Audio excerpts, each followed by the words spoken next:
आज से कुछ साल पहले जब देश पर अंग्रेजों का राज था, उन्होंने एक पॉलिसी बनाई थी कि फूट डालो और राज करो। अंग्रेजों को तो हम हिंदुस्तानियों ने मारकर भगा दिया, लेकिन उनकी कुछ औलादें अभी भी यहीं रह गई हैं और आए दिन हम हिंदुओं को आपस में लड़ाने की कोशिशें करती रहती हैं।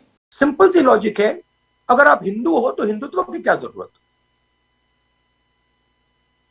ये नए नाम की क्या जरूरत। मतलब इनकी दादी हिंदू से शादी नहीं करेगी, इनका बाप हिंदू से शादी नहीं करेगा, इनकी बहन हिंदू से शादी नहीं करेगी, लेकिन ये बैठकर ज्ञान देंगे कि हिंदू कैसा होता है और हिंदू कैसा होना चाहिए।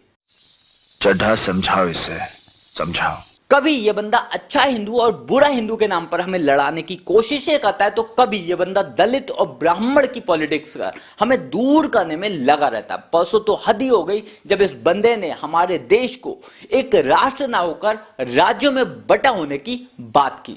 India is not described as a nation, it is described as a union of states. अभी 3 सवाल हैं जो लगातार और बार बार मुझे परेशान किए जा रहे हैं। पहला कि यह बंदा क्यों भूल जाता है कि इसके भाषणों से सिर्फ कांग्रेस का नुकसान होता है और बीजेपी का फायदा।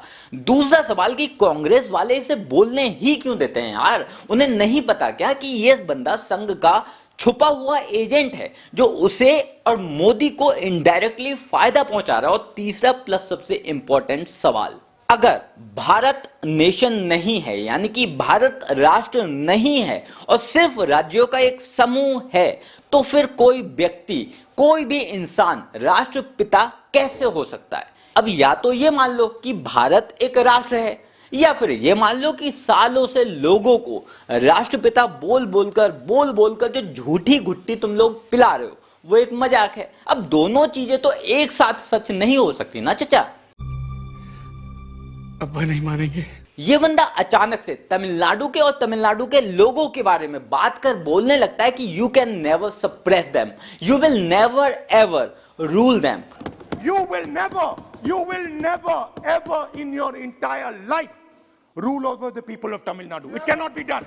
अब देखो, पहली बात तो ये कि मुझे घंटा फर्क नहीं पड़ता कि बीजेपी तमिलनाडु में जीते या हारे या उसकी कभी भी सरकार ना बने।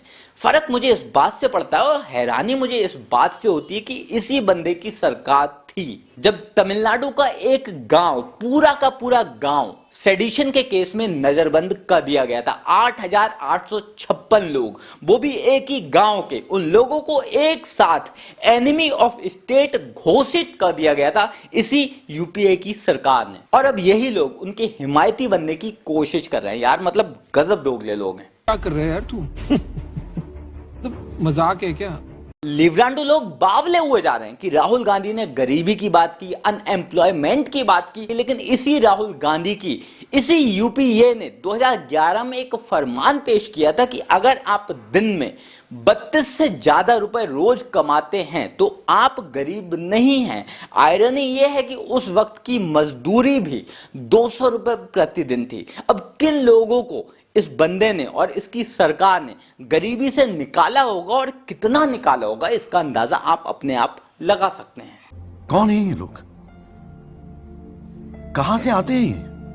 वाहियात पने की हद तो तब हो जाती है जब ये बंदा बोलता है, सदन में खड़े होकर बोलता है, हमारे एक दलित नेता की तरफ इशारा कर बोलता है कि ये जानते हैं कि दलितों को 3000 सालों तक किसने दबाया। अब पहली बात तो शुक्रिया, थैंक यू सो मच ये एडमिट करने के लिए कि एटलीस्ट हमारा धर्म 3000 साल से ज्यादा पुराना है। और दूसरी बात, दलित, क्षत्रिय, ब्राह्मण, तुम अंग्रेजों ने हमारे साथ किया, उसी के नाम पर तुम लोगों ने हमें लड़ाया।